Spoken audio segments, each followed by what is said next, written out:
Pessoal, nesse vídeo eu vou falar sobre o Teorema de Arquimedes. Bora pro vídeo.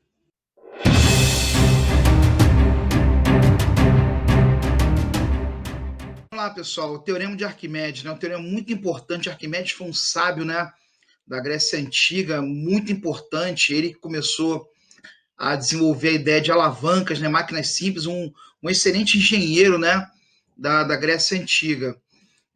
Tem uma lenda, né, que como ele descobriu o seu teorema, o rei Heron, da antiga cidade de Siracusa, tinha recebido uma coroa de ouro, muito bonita mesmo, e ele desconfiou, né, Arquimedes desconfiou se todo o ouro que o rei tinha dado para o ourives, né, para o artesão, tinha sido empregado na confecção da coroa. Então ele resolveu testar, né, verificar se todo o ouro estava ali. Mas o problema era, ele não poderia danificar a coroa. Então como é que ele descobriu isso? Então, certa manhã, Arquimedes, pensando na coroa do rei, estava se preparando para tomar banho. Então, quando ele entrou na banheira, a banheira estava cheia até a boca. Quando ele colocou uma perna, transbordou água. Quando ele colocou outra perna, transbordou água. Então, ele chegou à seguinte conclusão: que o volume imerso de corpo ali, no caso, as suas pernas, era idêntico ao volume transbordado de água. Como estava cheia até a boca, né? Quando ele colocou uma perna, transbordou uma certa quantidade. Se ele colocou outra perna, transbordou o dobro da quantidade, quer dizer, o volume proporcional às duas pernas. E ele também verificou e pensou o seguinte: pô, se fosse uma pessoa menor que eu, ia transbordar menos água.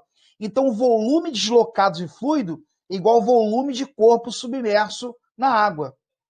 Aí ele conseguiu solucionar o problema da coroa de ouro, verificar se todo o ouro tinha sido empregado, né, na confecção da coroa. Porque se tivesse misturado ali muita prata ou outro metal ouro, o volume, né, da coroa seria um pouco diferente. O ouro tem uma massa específica maior que a da prata. Aquela velha história, pessoal. O que pesa mais, né? 1 quilo de chumbo ou 1 quilo de algodão? Bom, ambos são 1 quilo.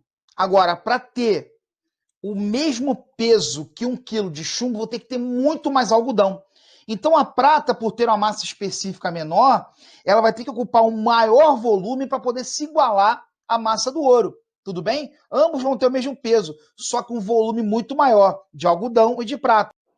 Então imagina a seguinte experiência: você pega uma bacia vazia, um balde cheio até a boca, né? Coloca esse balde dentro da bacia. Coloco ali 1 quilograma de ouro, vai transbordar uma certa quantidade de água. Se eu colocar 1 quilograma de prata, por ter um volume maior, para ter a mesma massa, por ter a massa específica menor, a água transbordada pelo aquele 1 quilograma de prata vai ser maior. Então ele conseguiu solucionar o problema numa experiência muito simples.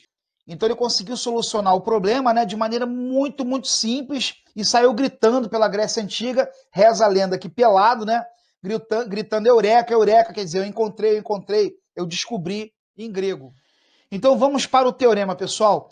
Quando o corpo se encontra imerso em um fluido, todo o corpo imerso em um fluido vai receber uma força vertical para cima, de mesmo modo ao peso do fluido deslocado. Então vamos ao seguinte: lembra da experiência que a gente fez de colocar a bacia e o balde cheio de água dentro da bacia?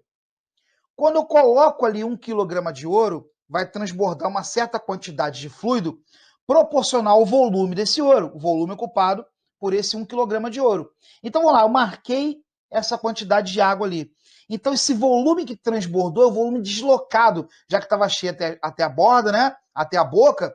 O que transbordou vai ter ali uma certa massa. Esse fluido vai ter uma massa, um peso. E esse peso, né, do volume deslocado é numericamente igual ao empuxo, essa força vertical para cima, estou dando direção e sentido, vertical para cima, e o módulo igual ao peso do fluido deslocado. Você lembra que peso igual a mg? Agora cuidado, é massa do fluido, né, que foi deslocado, vezes g. Massa, pessoal, é densidade vezes volume, lembra? Então substitua aqui, ó, no lugar de massa, densidade vezes volume. Agora, só para ficar mais organizado e bem discriminado, porque você vai ter massa específica do corpo, massa específica do fluido, volume deslocado e volume total de corpo, que nem sempre são iguais, a não ser que esteja totalmente submerso, né? Então, para discriminar, para não dar erro, pessoal, por favor, faz isso, tá?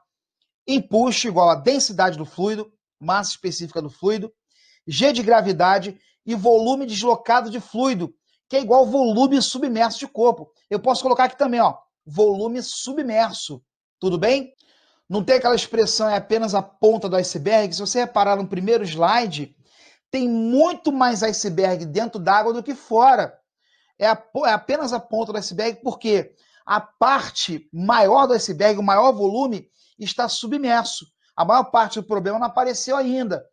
Então, o iceberg, por ser um corpo muito pesado, tem que ter um empuxo muito grande para poder equilibrar com seu peso. Vai ficar um empuxo vertical para cima e o peso vertical para baixo. O iceberg está flutuando ali em água, correto? Então, nós temos ali um equilíbrio de forças, força resultante igual a zero. Pessoal, não posso esquecer das leis de Newton, tá? A resolução desses problemas vai ser baseado, em sua maioria, em leis de Newton, em questões de equilíbrio ou de força resultante igual a m vezes a, segundo a lei de Newton. Tudo bem? A física é uma só, pessoal, não posso esquecer disso. Agora, o que causa o empuxo, né? O que acarreta o empuxo? No videozinho que eu preparei de teorema de Stevin, vocês podem ver, conforme você vai afundando, né, aprofundando o corpo em água, em fluidos, a pressão hidrostática vai aumentando. Então, as pressões nas partes, né, inferiores do corpo, está aqui, ó, a pressão na parte inferior do corpo, ela é maior que a pressão na parte superior do corpo. Então, essa diferença de pressão acarreta uma força no sentido do mais para o menos, né, sempre, né, de forma espontânea assim. Então, a maior pressão tende a equilibrar a menor pressão.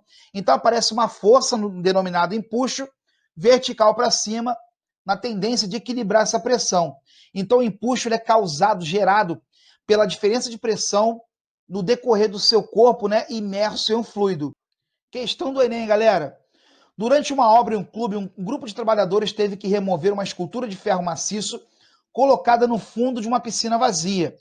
5 trabalhadores amarraram cordas à escultura e tentaram puxá-la para cima, sem sucesso. Se a piscina for preenchida com água, ficará mais fácil para os trabalhadores removerem a escultura, pois... Então, a priori, nós temos ali uma piscina vazia e uma escultura de ferro maciça, tá? Uma escultura maciça no fundo dessa piscina. 5 trabalhadores tentaram puxar e não conseguiram, por ser muito pesada essa escultura. Beleza. Agora ele falou o seguinte, pô, vou encher de água, vai ficar mais fácil ou mais difícil? Vai ficar mais fácil. Por quê? Quando eu encho a piscina com água, aparece uma força ali, além da força que os trabalhadores estão fazendo, para me ajudar, para ajudar os trabalhadores. A força denominada empuxo.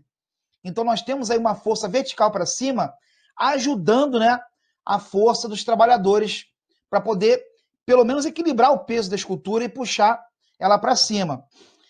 Então, a força que os trabalhadores fazem, a partir do momento que a piscina está cheia, vai ser chamada de peso aparente. Por que peso aparente? Não vai ser o peso real. Quando você tem um corpo dentro d'água, imagina você numa piscina, segurando o corpo dentro d'água, tá? A força que eu faço é bem menor que o peso real desse corpo, porque existe um empuxo me ajudando. Então, a força que eu faço é denominada peso aparente. O peso aparente, então, vai ser a diferença entre o peso real e o empuxo, justamente porque o empuxo vai estar me ajudando. Se eu pegar aqui força resultante igual a zero, ó, eu vou ter peso aparente mais empuxo igual ao peso, né? Equilibrando as forças nesse corpo. Letra A. A escultura flutuará desta forma, os homens... Não vai flutuar.